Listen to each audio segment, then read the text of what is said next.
আসসালামু আলাইকুম। আশা করছি তোমরা যে যেখান থেকে ভিডিওটা দেখছো সকলেই বেশ ভালো আছো। তোমরা যারা এইচএসসি পরীক্ষার্থীরা রয়েছো তোমরা সকলেই জানো যে তোমরা ক এবং খ অর্থাৎ জ্ঞানমূলক এবং অনুধাবনমূলক নিয়ে কিন্তু খুব বেশি টেনশনে থাকো। গ ঘ পারলেও ক খতে গিয়ে কিন্তু তোমরা অনেক ক্ষেত্রেই তোমরা এটা অ্যান্সার না করেই চলে আসো।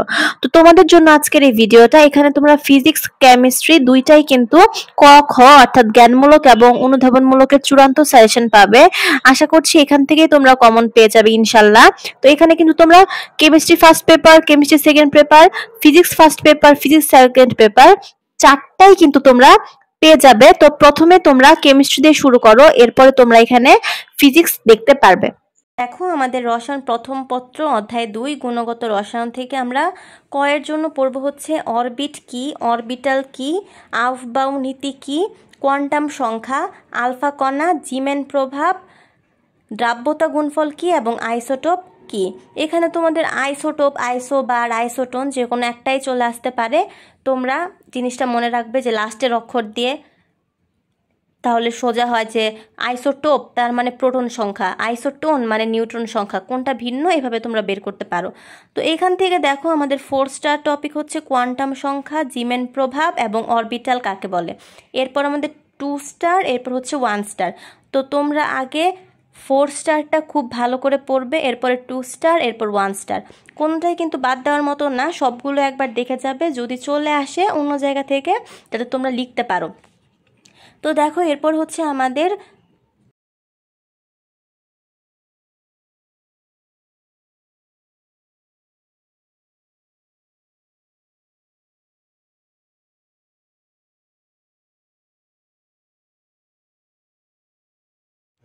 এরপর দেখো আমাদের সৃজনশীল ক্ষয়ের জন্য আমাদের 3f 2d 1p অরবিটাল সম্ভব নয় কেন, মোস্ট ইম্পর্টেন্ট একটা কোশ্চেন।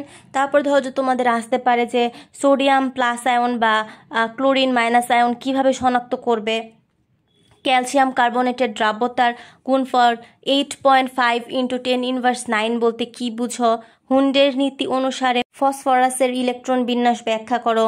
5 নাম্বার আসতে পারে যে আমাদের কপার বা ক্রোমিয়ামের ইলেকট্রন বিন্যাস ব্যতিক্রম কেন, খুবই ইম্পর্টেন্ট।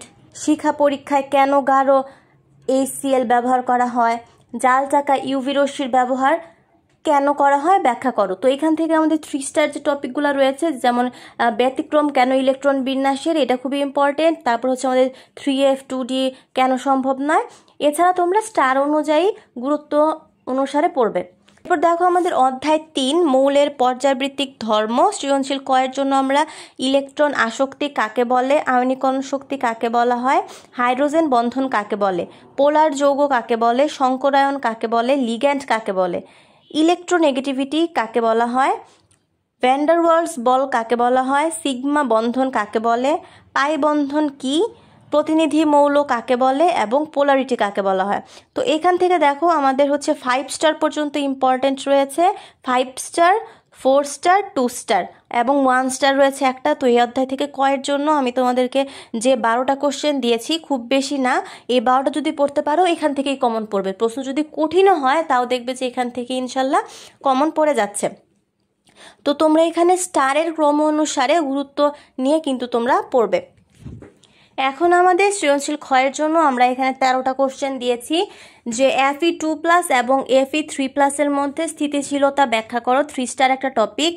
ফ্লোরিন সর্বাপেক্ষা তড়িৎ ঋণাত্মক মৌল কেন, 2 স্টার। আয়নীকরণ শক্তির ব্যতিক্রম, ইলেকট্রন শক্তির ব্যতিক্রম, এটা 1 স্টার। ক্যাটায়ন এবং পরমাণুর আকারের পার্থক্য, যদিও খুব বেশি ইম্পর্টেন্ট না, এটা লেস ইম্পর্টেন্ট। তারপরে হচ্ছে আমাদের H2O তরল এবং H2S গ্যাস কেন ব্যাখ্যা করো। এরপর আমাদের হচ্ছে অ্যালুমিনিয়াম অক্সাইড উভয়ধর্মী অক্সাইড ব্যাখ্যা করো। সিলিকন ডাইঅক্সাইড কঠিন কিন্তু কার্বন ডাইঅক্সাইড গ্যাস কেন ব্যাখ্যা করো, 2 স্টার একটা টপিক। ফাজানি নীতির সাহায্যে গলনাঙ্ক ও স্ফুটনাঙ্ক ব্যাখ্যা, লেস ইম্পর্টেন্ট। অবস্থান্তর মৌলসমূহ রঙিন যৌগ গঠন করে কেন, 2 স্টার। অ্যালুমিনিয়াম ক্লোরাইড ডাইমার গঠন করে কেন ব্যাখ্যা করো, এটা হচ্ছে আমাদের 1 স্টার দিতে পারো। নাইট্রোজেনের প্রথম আয়নীকরণ বিভব অক্সিজেনের প্রথম আয়নীকরণ বিভব অপেক্ষা বেশি কেন, এটাও লেস ইম্পর্টেন্ট, আসার সম্ভাবনা খুবই কম। এরপর দেখো আমাদের অ্যাসিডের তীব্রতার ক্রম লেখো, এটা হচ্ছে আমাদের 2 স্টার ইম্পর্টেন্ট। তো এখান থেকে আমাদের 3 স্টার টপিক হচ্ছে যে তোমাদের স্থিতিশীলতা ব্যাখ্যা করা এবং কোনটা তরল কোনটা গ্যাস এটা কেন হলো, বা কোনটা কঠিন কোনটা গ্যাস এটাও কেন হলো। তো এই 2টা টপিক কিন্তু খুব ইম্পর্টেন্ট। এছাড়া আমাদের অবস্থান্তর মৌলসমূহ রঙিন যৌগ গঠন করে কেন, এটাও খুবই গুরুত্বপূর্ণ একটা কোশ্চেন। তো তোমরা বারবার বলছি যে স্টারের ক্রম অনুসারে কিন্তু তোমরা বিষয়টাকে গুরুত্বর দিক থেকে প্রাধান্য দিবে। এরপর আমাদের চতুর্থ অধ্যায় বা রাসায়নিক পরিবর্তন। এখান থেকে আমরা কয়ের জন্য পড়ব রাসায়নিক সাম্যাবস্থা কাকে বলা হয়, অ্যাসিড ও ক্ষারের বিয়োজন ধ্রুবক কাকে বলে, ভরক্রিয়ার সূত্র কাকে বলে, বাফার দ্রবণ কি, লাসাতেলিয়ার নীতিটি লিখো, সক্রিয়ণ শক্তি কাকে বলে, দ্রবণতাপ কি এবং প্রভাবক বিষ কাকে বলা হয়। তো এখানে মাত্র তোমাদেরকে 8টা দেওয়া হয়েছে, 8টার ভিতরে ঘুরে ফিরে চলে আসার সম্ভাবনা কিন্তু 90% আপ। এবং আমাদের 2 স্টার যে টপিকগুলো রয়েছে এগুলা থেকেই কিন্তু চলে আসার সম্ভাবনা সব থেকে বেশি। তো এগুলা না পড়ে অবশ্যই পরীক্ষার হলে যাবে না। এরপর আমরা সৃজনশীল ক্ষয়ের জন্য এখান থেকে মাত্র 4টা তোমাদেরকে কোশ্চেন দিয়েছি। এক হচ্ছে আমাদের সাম্য ধ্রুবকের মান কখনো শূন্য বা অসীম হয় না কেন। এইটার ইম্পর্টেন্স তোমার কি বলবো যে এটার ইম্পর্টেন্স পুরো ইনফিনিটি, কারণ এটা আমাদের যে কোনো একটা বোর্ডে দেখবে যে ইনশাল্লাহ চলে এসেছে। অ্যাসিডের তীব্রতার ক্রম 2 স্টার, বিশুদ্ধ পানির পিএইচ এর মান 7 কেন, পানির পিওএইচ এর মান 7 কেন। তো এখান থেকে দেখো আমাদের যে বিওডি সিওডি গুলা রয়েছে কোনটার মান কত করে, খুবই ইম্পর্টেন্ট, ঠিক আছে। তো এই জিনিসগুলো যদি দেখতে পারো এখান থেকে আমাদের কমন কিন্তু চলে আসবে। এবং অবশ্যই যে তোমাদের ডিও2 যেটা তোমাদের ডিজলভড অক্সিজেন যেটা, সেটার মান কত, বা সিওডি এর মান কত, বিওডির মান কত, এগুলো অবশ্যই দেখে যাবে। 5 কর্মমুখী রসায়ন থেকে সৃজনশীল কয়ের জন্য আমরা প্রাকৃতিক খাদ্য সংরক্ষক কি, ভিনেগার কি, এটা একদম 100 স্টার, মল্ট ভিনেগার কি, প্রিজারভেটিভ কিউরিং কি, ইমালশন কি বা সাসপেনশন কি। তো এখানে মাত্র 6টা কোশ্চেন দেওয়া আছে, তোমরা অবশ্যই এগুলোও দেখবে, সাথে বোর্ড কোশ্চেনগুলো। সৃজনশীল ক্ষয়ের জন্য খাদ্যদ্রব্য সংরক্ষণে ভিনেগারের ভূমিকা 3 স্টার ইম্পর্টেন্ট, গ্লাস ক্লিনারে কস্টিক সোডা কেন ব্যবহার করা হয় এটাও 3 স্টার, এবং ভিনেগার প্রস্তুতির মূলনীতি ব্যাখ্যা করো। তো এই পরিবেশ রসায়ন জ্ঞানমূলক থেকে আমরা পড়ব পরম শূন্য তাপমাত্রা কাকে বলে, এসএটিপি কি, আইসোথার্ম কি, আরএমএস বেগ কি, বাস্তব গ্যাস কাকে বলে, আংশিক চাপ কাকে বলে, মোল ভগ্নাংশ কি, এসিড বৃষ্টি কি, পানির স্থায়ী ক্ষরতা কাকে বলা হয়, সিওজি কাকে বলা হয়, বিওজি কাকে বলে, এছাড়া হচ্ছে আমাদের টিডিএস কি। তো এই হচ্ছে আমাদের প্রথম অধ্যায়ের জ্ঞানমূলক। তোমরা যদি এই জ্ঞানমূলক গুলো পড়তে পারো আশা করা যাচ্ছে যে এই জ্ঞানমূলক থেকে তোমাদের পরীক্ষা ইনশাল্লাহ কমন পড়ে যাবে। তো তোমরা কিন্তু আবারও বলছি অবশ্যই ফার্স্ট পেপার সাজেশনটা দেখে আসবে। এরপর হচ্ছে আমাদের অনুধাবনমূলক, গ্যাসের আর এর মান লিটার অ্যাটমসফিয়ার একক এবং এসআই একক গণনা করো, গ্যাসের গতিশক্তি নির্ণয় করো এবং আরএমএস বেগ গড় বেগ অপেক্ষা অধিক উপযোগী কেন, হাইড্রোজেন সালফেট একটি উভধর্মী পদার্থ ব্যাখ্যা করো, বাইকার্বনেট উভধর্মী পদার্থ এবং পানি একটি উভধর্মী পদার্থ এটিও ব্যাখ্যা করো। অর্থাৎ আমাদের যে উভধর্মী পদার্থগুলো রয়েছে সেগুলো কেন উভধর্মী পদার্থ সেই ব্যাখ্যাগুলো আমাদেরকে জানতে হবে। এরপরে হচ্ছে আমাদের হাইড্রোজেন সালফেট অনুবন্ধী ক্ষারক কি ব্যাখ্যা করো, কোন নমুনার বিওজি অপেক্ষা সিওজি এর মান বেশি হয় কেন, পুকুরের পানির বিওডি 5 মিলিগ্রাম পার লিটার বুঝে লিখো, পানির বিওডি 5 মিলিগ্রাম পার লিটার বলতে কি বোঝায়। তো এই হচ্ছে আমাদের 10টা অনুধাবনমূলক প্রশ্ন।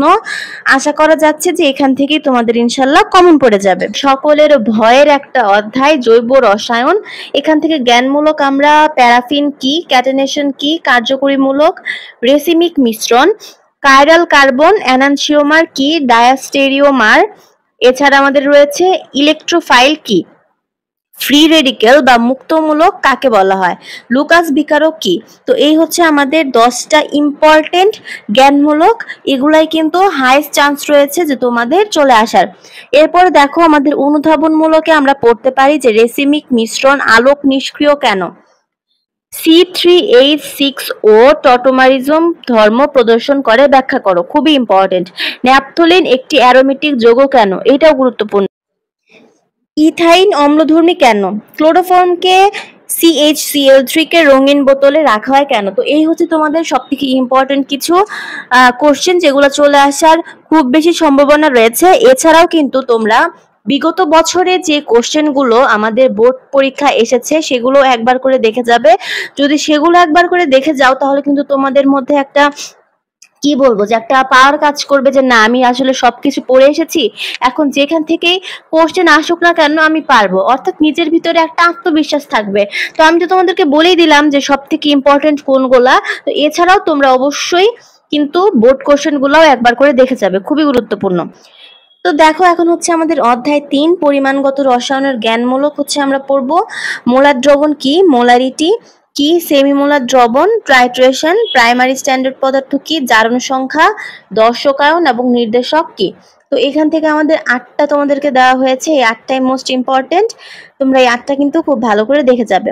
অনুধাবনমূলক হচ্ছে 10% সোডিয়াম হাইড্রোক্সাইড এর ঘনমাত্রা নির্ণয় করো। মোলারিটি তাপমাত্রার উপর নির্ভরশীল কেন, ব্যাখ্যা করো। মোলারিটি ও মোলালিটির মধ্যে কোনটি তাপমাত্রার উপর নির্ভরশীল? তোমরা সকলেই জানো যে মোলারিটি। ডেসিমোলার দ্রবণ একটি প্রমাণ দ্রবণ কেন? এরপর হচ্ছে আমাদের পটাশিয়াম ডাইক্রোমেট একটি জারক কেন, ব্যাখ্যা করো। তড়িৎ বিশ্লেষণ একটি রেডক্স বিক্রিয়া কেন? এবং আমাদের লাস্ট অ্যান্ড ফাইনাল হচ্ছে অম্লীয় পটাশিয়াম পারম্যাঙ্গানেট একটি জারক, ব্যাখ্যা করো।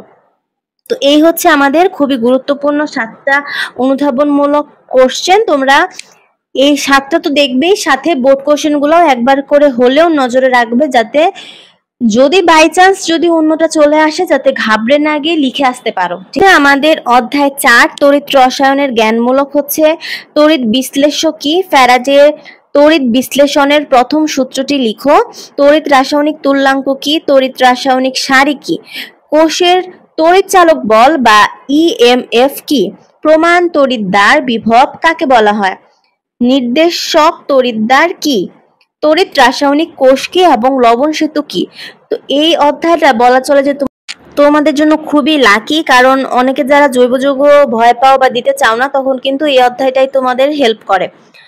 তো এর জন্য এই অধ্যায়ের যে খুঁটিনাটি জিনিসগুলো রয়েছে এগুলো অবশ্যই দেখে যাবে, যাতে জৈব যৌগ না পারলে এখান থেকে অন্তত দিয়ে খাতাটা ভরাট করে 5টা সৃজনশীলের সাথে লিখে আসতে পারো। ঠিক আছে, তো এরপরে আমাদের অনুধাবনমূলক হচ্ছে ফ্যারাডের সূত্রানুসারে একটি ইলেকট্রনের চার্জ নির্ণয় করো। সিলভারের তড়িৎ রাসায়নিক তুল্যাঙ্ক 0.000118 বলতে কি বোঝায়? কপারের তড়িৎ রাসায়নিক তুল্যাঙ্ক বলতে কি বোঝায়? কপারের প্রমাণ বিজারণ বিভব +0.34 ভোল্ট বলতে কি বোঝায়?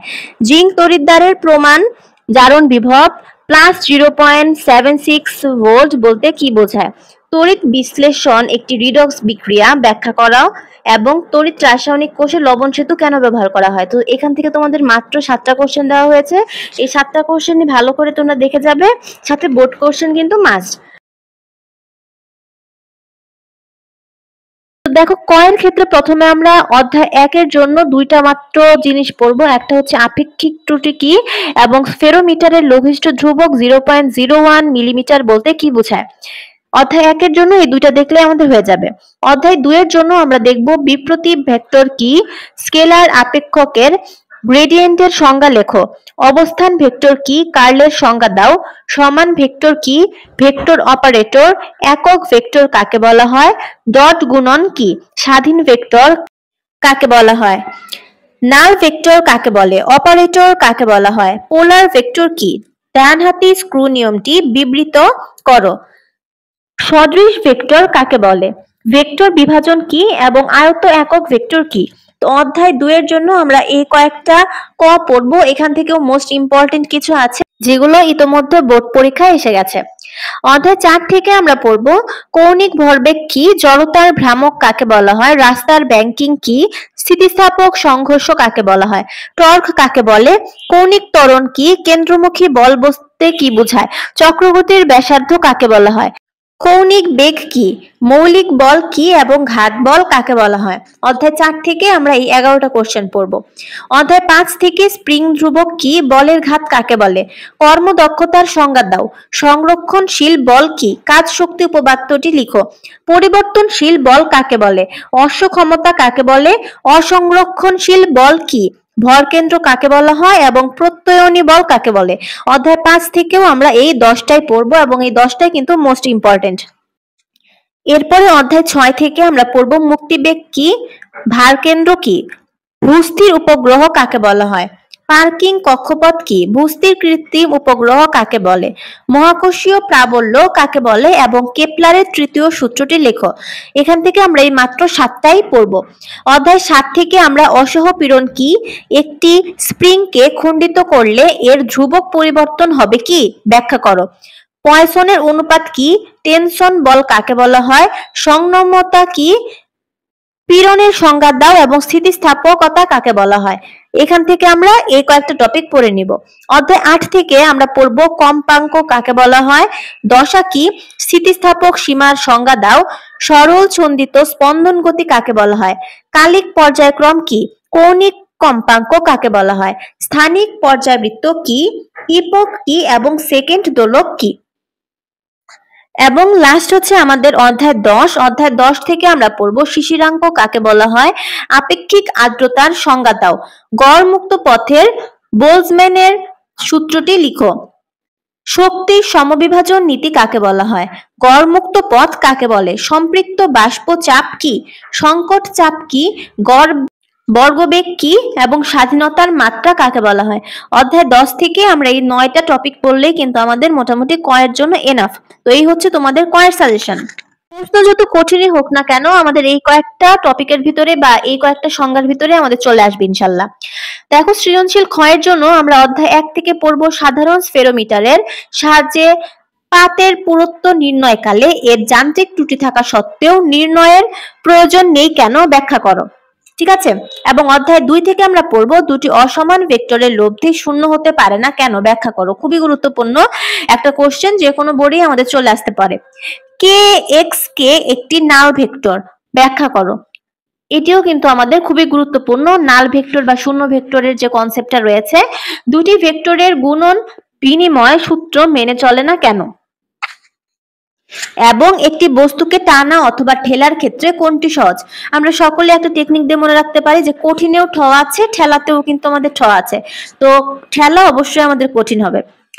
তো এখান থেকে এই কয়েকটা পড়লেই হবে। অধ্যায় 3 থেকে আমাদের অনেকগুলো কোশ্চেন আছে, যেহেতু অনেকগুলা এখান থেকে কোশ্চেন হওয়ার সম্ভাবনা থাকে, এর জন্য আমরা একটু বেশি করে পড়বো যাতে কোশ্চেন কঠিন হলেও আমরা পেরে যাই। যেমন দেখো, কোন প্রবাহীর আয়তনের পরিবর্তন নির্ণয়ে ডাইভারজেন্সের ভূমিকা আছে কিনা ব্যাখ্যা করো। একটি বিপ্রতীপ ভেক্টরকে সমরেখ ভেক্টর বলা যাবে কি না, খুবই গুরুত্বপূর্ণ। ঠেলার ক্ষেত্রে লন রোলারকে ভারী মনে হয় কেন, এটাও কিন্তু খুবই গুরুত্বপূর্ণ। ট্রলি ব্যাগের হাতল লম্বা রাখার যৌক্তিকতা ব্যাখ্যা করো। একই জাতীয় দুটি ভেক্টরের যোগফল ও বিয়োগফল সমান হতে পারে কি, ব্যাখ্যা করো। ভেক্টর অপারেটর স্কেলার রাশিকে ভেক্টর রাশিতে রূপান্তর করে। তিনটি ভেক্টরের লব্ধি কখন শূন্য হয়, মোস্ট ইম্পর্টেন্ট একটা 3 স্টার টপিক। নৌকার রশি গুণ টানার ক্ষেত্রে লম্বা রশি দিয়ে গুণ টানা কেন হয়। অবস্থান ভেক্টর একটি সীমাবদ্ধ ভেক্টর, খুবই গুরুত্বপূর্ণ। পাখি ওড়ার ক্ষেত্রে ভেক্টর যোজন নীতিটি ব্যাখ্যা করো। আয়ত একক ভেক্টরের দিক নির্দিষ্ট হলেও একক ভেক্টরের দিক নির্দিষ্ট নয় কেন, ব্যাখ্যা করো। কোন ভেক্টরের বিপরীত ভেক্টর এবং বিপ্রতীপ ভেক্টরের মধ্যবর্তী কোণ সর্বদা একই হয়, ব্যাখ্যা করো। একই তলে ক্রিয়াশীল দুটি ভেক্টরকে ঘড়ির কাঁটার দিকে এবং ঘড়ির দিকে বা বিপরীত দিকে ঘোরালে লব্ধির দিক একই হবে কিনা সেটা ব্যাখ্যা করো। সকল বিপরীত ভেক্টর বিসদৃশ ভেক্টর হলেও সকল বিসদৃশ ভেক্টর বিপরীত ভেক্টর নয় কেন। তিনটি ভেক্টরের লব্ধি কখন শূন্য হয়, এটা আগেও এসেছে আমাদের। এবং দেখো, কোন শর্তে চলন্ত গাড়িতে পড়ন্ত বৃষ্টি শুধু পেছনের কাজকে ভিজাবে, ব্যাখ্যা করো। তো দেখো, এই অধ্যায় 3 থেকে আমাদের কিন্তু 17টা কোশ্চেন দেওয়া হয়েছে এবং এই 17টাই কিন্তু একদম হাই ভোল্টেজ কোশ্চেন বলা চলে, খুবই গুরুত্বপূর্ণ, যে কোনো সময় যে কোনো বোর্ডে চলে আসতে পারে। এখন আমরা অধ্যায় 4 দেখব। অধ্যায় 4 থেকে দেখো মোট 22টা কোশ্চেন আছে। দেখলে মনে হবে যে অনেক বেশি কোশ্চেন, আসলে কিন্তু সেরকম না, যেহেতু অধ্যায়টা খুবই গুরুত্বপূর্ণ এবং এখান থেকে অনেক বেশি কোশ্চেন আসার চান্স আছে, এর জন্য আমরা অধ্যায়টা থেকে 22টা কোশ্চেন দিয়েছি। তো দেখো 1 নম্বরে আমরা দেখব যে দরজার হাতল প্রান্তে দেওয়া হয় কেন, ব্যাখ্যা করো।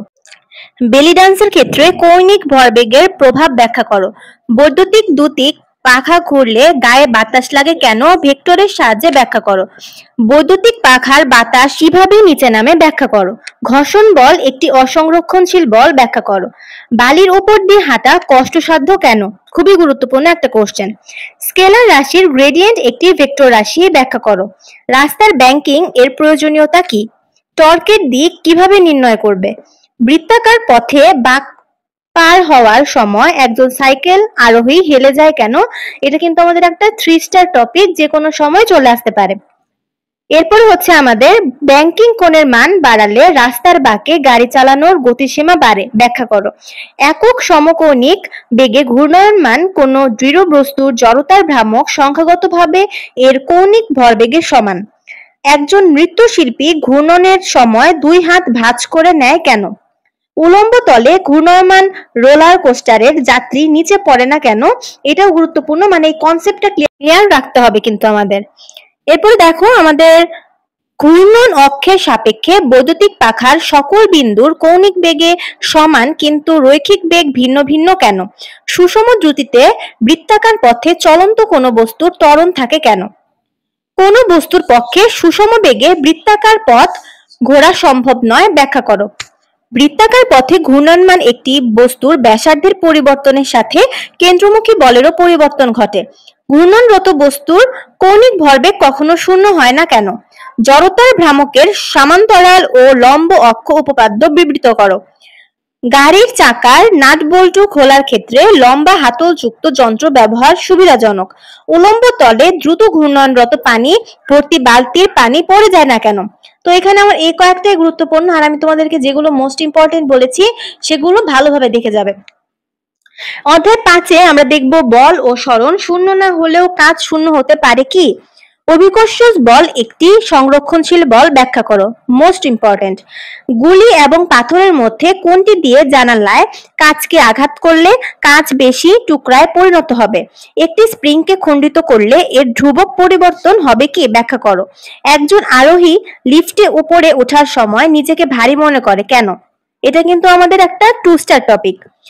নরম মাটিতে লাফ দিলে আঘাত পাওয়ার সম্ভাবনা কম থাকে কেন। নৌকা থেকে লাফ দেওয়ার সময় নৌকা পিছিয়ে যায় কেন। ক্রিকেট খেলার ক্যাচ ধরার সময় খেলোয়াড় তার হাতকে পিছনে টানে কেন। একটি বস্তুর গতিশক্তি দ্বিগুণ হলে ভরবেগ সমপরিমাণ বৃদ্ধি পাবে কেন, ব্যাখ্যা করো। একই উচ্চতায় উঠতে খাড়া সিঁড়ি অপেক্ষা হেলানো সিঁড়ি ব্যবহার করলে কষ্ট কম হবে কেন। সরণ বনাম গতিশক্তির লেখচিত্রের ঢালটি বল নির্দেশ করে। সমতলে হাঁটা অপেক্ষা সিঁড়ি দিয়ে হেঁটে উপরে ওঠা কষ্টকর কেন। খেলনা গাড়িতে স্প্রিং যুক্ত করার কারণ কি। স্থিতিস্থাপক সীমার মধ্যে স্প্রিং বল একটি সংরক্ষণশীল বল। স্প্রিং বল দ্বারা কৃত কাজ ঋণাত্মক হয় কেন। কোন বস্তুর শক্তি আছে কিন্তু ভরবেগ নেই, অথবা ভরবেগ আছে কিন্তু শক্তি নেই, এরকম ঘটনা কি সম্ভব। একটি হালকা ও একটি ভারী বস্তুর ভরবেগ সমান হলে কোনটির গতিশক্তি বেশি হবে। দুটি একই ভরের বস্তুর মধ্যে স্থিতিস্থাপক সংঘর্ষ হলে বস্তুদ্বয় বেগ বিনিময় করে, ব্যাখ্যা করো। একটি স্প্রিং ধ্রুবক 2.5 নিউটন পার মিটার বলতে কি বোঝায়। তো এখান থেকে আসলে বেশি কোশ্চেন দেওয়ার কারণ হচ্ছে যেহেতু এখন বিভিন্ন বোর্ড কোশ্চেনগুলো কঠিন হচ্ছে, এর জন্য সেফ থাকার জন্য একটু বেশি পরিমাণে কোশ্চেন তোমাদেরকে দেওয়া হয়েছে। অধ্যায় 6 থেকে আমরা পড়ব ঘূর্ণনরত পৃথিবী সূর্য হতে দূরে সরে গেলে এর বেগ কেন কমে যায়। সমবেগে উঠানামা করা লিফটের যাত্রীর ওজনের পরিবর্তন হয় না কেন। মহাকর্ষীয় বিভব বলতে কি বুঝো। কেপলারের তৃতীয় সূত্রটি ব্যাখ্যা করো। চাঁদে মানুষ বসবাস করতে পারে কিনা। মুক্তিবেগ বস্তুর ভরের ওপর নির্ভর করে কি। মহাকর্ষীয় বলের প্রভাবে পৃথিবী সূর্যের ওপর আছড়ে পড়ছে না কেন, ব্যাখ্যা করো। কোনো নির্দিষ্ট স্থানে ওজন ভরের সমানুপাতিক। বল দ্বারা কৃত কাজ বস্তুর গতিশক্তির পরিবর্তনের সমান। মঙ্গল গ্রহের পৃষ্ঠ হতে বৃহস্পতির পৃষ্ঠে মুক্তিবেগ বেশি। মহাকর্ষীয় বিভব অসীমের সর্বাধিক কিন্তু শূন্য, ব্যাখ্যা করো। বিষুবীয় অঞ্চলে বস্তুর ওজন হ্রাস পাওয়ার কারণ কি। একই কক্ষপথে স্থাপিত দুটি ভিন্ন ভরের স্যাটেলাইটের বেগ কি একই হবে না ভিন্ন হবে? কখন বস্তুর ভরকেন্দ্র এবং ভরকেন্দ্র একই বিন্দুতে হবে? যাত্রী ভর্তি নৌকায় যাত্রীদেরকে নৌকায় দাঁড়াতে নিষেধ করা হয় কেন? বিষুবীয় অঞ্চলে একজন ব্যক্তির ওজন কম হয় কেন? কেপলারের গ্রহ বিষয়ক দ্বিতীয় সূত্রটি ব্যাখ্যা করো। অধ্যায় 7 থেকে আমাদের মোট 13টা রয়েছে, তোমরা সেই 13টা কোশ্চেনই দেখে দিবে। যেমন অ্যালুমিনিয়ামের কাঠিন্যের গুণাঙ্ক বলতে কি বোঝায়? ইস্পাত রাবার অপেক্ষা বেশি স্থিতিস্থাপক কেন? স্থিতিস্থাপকতার ক্ষেত্রে পীড়ন বিকৃতির গ্রাফের বৈশিষ্ট্য লিখো। তারপর হচ্ছে আমাদের একটি স্প্রিংয়ের বিভব শক্তি 2 জুল বলতে কি বোঝায়। মানে মূল কথা হচ্ছে আমি যে 13টা তোমাদেরকে দিয়েছি এই 13টাই দেখে নিবে। আমি যদি একটা একটা করে বলি তাহলে ভিডিওটা লং বেশি হয়ে যাচ্ছে, এর জন্য তোমরা জাস্ট দেখে নাও বা স্ক্রিনশট নিয়েও রাখতে পারো। আমি আর একটা একটা করে বলছি না খ নাম্বার কোশ্চেনের ক্ষেত্রে। এরপর দেখো আমরা অধ্যায় 8-এ তোমাদেরকে যে সকল খ নাম্বার কোশ্চেন দিয়েছি তোমরা যদি শুধু এই কয়েকটা কোশ্চেনও দেখে যাও তাহলে কিন্তু তোমাদের হয়ে যাবে। তো দেখো অধ্যায় 8 আমাদের পর্যায়বৃত্ত গতি, এখান থেকে তোমরা যে 18টা কোশ্চেন আমি দিয়েছি এই কয়েকটা কোশ্চেন খুব ভালো করে পড়ে যাবে। এর ভিতরে গুরুত্বপূর্ণ কিছু কোশ্চেন আমি তোমাদেরকে স্টার্ট দিয়ে দিই। যেমন দেখো আমাদের 1 নাম্বার কোশ্চেন, 2 নাম্বার কোশ্চেন, এরপরে দেখো আমাদের 6, 8, 9, 10, 18 এগুলো কিন্তু বেশি গুরুত্বপূর্ণ, ঠিক আছে? আচ্ছা, এরপর আমরা অধ্যায় 10-এর ক্ষেত্রেও আমাদের 17টা কোশ্চেন রয়েছে। অধ্যায় 10 তোমরা সকলেই জানো যে আদর্শ গ্যাস এবং গ্যাসের গতিতত্ত্ব। এই অধ্যায় থেকে আমরা দেখো মেঘলা রাত অপেক্ষা মেঘহীন রাতে বেশি শিশির জমে কেন? কোন স্থানের আপেক্ষিক আর্দ্রতা 70% বলতে কি বোঝায়? তারপরে গ্যাসের বেগ নির্ণয়ে RMS বেগ কেন নেওয়া হয়? কখন বৃষ্টি হওয়ার সম্ভাবনা থাকে? তারপরে শীতকালে বা গ্রীষ্মকালে বাতাসে জলীয় বাষ্পের পরিমাণ কি পরিমাণ থাকে, কখন অধিক থাকে? তারপর হচ্ছে গ্রীষ্মকালে বাতাসে জলীয় বাষ্পের পরিমাণ অধিক থাকলেও শিশির পড়ে না কেন? আদর্শ গ্যাস একটি কল্পনা মাত্র বা কোনো একদিনের শিশিরাঙ্ক বলতে কি বোঝানো হয়? সহ তোমাদেরকে যে 17টা দিয়েছি তোমরা জাস্ট এই 17টা যদি পড়ে যাও তাহলে কিন্তু তোমাদের এনাফ। তো এখানে কিন্তু আমরা সবথেকে ইম্পর্টেন্ট গুলো এখানে বাছাই করে দেওয়া হয়েছে। তোমরা যদি আরো বেশি কনফিডেন্স বুস্ট আপ করতে চাও তাহলে তোমরা অবশ্যই বোর্ড কোশ্চেন গুলো মাস্ট দেখে আসতে পারো, কিন্তু এখানে যেগুলো দেওয়া হয়েছে এগুলো হচ্ছে একদম প্রিসাইসলি সবথেকে ইম্পর্টেন্ট যেগুলো সেগুলোই। তো দেখো আমাদের প্রথমে রয়েছে প্রথম অধ্যায় তাপগতিবিদ্যা। এখানের জ্ঞানমূলক হিসেবে আমরা পড়বো তাপগতিবিদ্যার শূন্যতম সূত্রটি লিখো, অন্তস্থ শক্তি কাকে বলা হয়, প্রত্যাবর্তী প্রক্রিয়া কাকে বলা হয়, তাপ ইঞ্জিনের কর্মদক্ষতা কি এবং এন্ট্রপি কাকে বলা হয়। মাত্র 5টা জ্ঞানমূলক। এরপর দেখো আমাদের অনুধাবনমূলকের জন্য তাপগতিবিদ্যার প্রথম সূত্র শক্তির নিত্যতা সূত্রের একটি বিশেষ রূপ ব্যাখ্যা করো। সিপি গ্রেটার দেন সিভি কেন? রুদ্ধতাপীয় প্রসারণে সিস্টেমের অন্তস্থ শক্তি হ্রাস পায় কেন? কার্নো ইঞ্জিনের দক্ষতা কখনোই 100% হতে পারে না, ব্যাখ্যা করো। তাপ গ্রাহকের তাপমাত্রা হ্রাস পেলে কার্নো ইঞ্জিনের দক্ষতা বৃদ্ধি পায়। তো দেখতেই পাচ্ছ আমাদের কিন্তু এখানেও 5টি কোশ্চেন মোস্ট ইম্পর্টেন্ট দেওয়া হয়েছে। আশা করছি এখান থেকে কমন পড়ে যাবে, তারপরেও তোমরা বোর্ড কোশ্চেন গুলো একবার হলেও দেখে যাবে। তো এরপরে দেখো আমাদের দ্বিতীয় অধ্যায় স্থির তড়িৎ। এখান থেকে আমরা জ্ঞানমূলক পড়বো। চার্জের কোয়ান্টায়ন কি, পরাবৈদ্যুতিক ধ্রুবক কি, গাউসের সূত্র বিবৃত করো, তড়িৎ দ্বিমেরু ভ্রামক কাকে বলা হয় এবং চার্জের তলমাত্রিক ঘনত্ব কাকে বলা হয়। এরপর দেখো আমরা অনুধাবনমূলকের জন্য কোন চার্জিত গোলাকার পরিবাহীর কেন্দ্র থেকে দূরত্ব বনাম বিভব লেখচিত্র আঁকো এবং ব্যাখ্যা করো। সমবিভব তলে চার্জ স্থানান্তরের কৃতকাজ শূন্য নয় কেন? গোলাকার পরিবাহীর ব্যাসার্ধ বৃদ্ধি করলে ধারকত্ব বৃদ্ধি পায় কেন? কোন ধারকের গায়ে 0.025 থেকে 220 ভোল্ট লেখা থাকার অর্থ কি বোঝায়? চার্জিত গোলকের অভ্যন্তরে বা কেন্দ্রে প্রাবল্য শূন্য হয় কেন? তো এই হচ্ছে আমাদের স্থির তড়িৎ থেকে জ্ঞানমূলক এবং অনুধাবনমূলকের সাজেশন। এরপর হচ্ছে আমাদের তৃতীয় অধ্যায় অর্থাৎ চলতড়িৎ। এখান থেকে আমরা জ্ঞানমূলক পড়ব। আপেক্ষিক রোধ কি, তড়িৎচালক বল কাকে বলা হয়, শান্ট কি, মিটার ব্রিজ কি এবং কিলোওয়াট ঘন্টা কি বা বলতে কি বোঝায়। এরপর দেখো আমাদের অনুধাবনমূলক থেকে আমরা পড়ব কোন বর্তনীর বিভব পার্থক্য ও তড়িৎচালক বল একই নয় কেন, ব্যাখ্যা করো।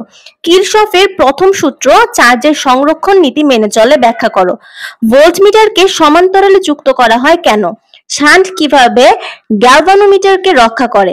কোষের শ্রেণী সংযোগ অধিক উপযোগী, ব্যাখ্যা করো। তো এই হচ্ছে আমাদের চলতড়িতের জ্ঞানমূলক এবং অনুধাবনমূলক সাজেশন।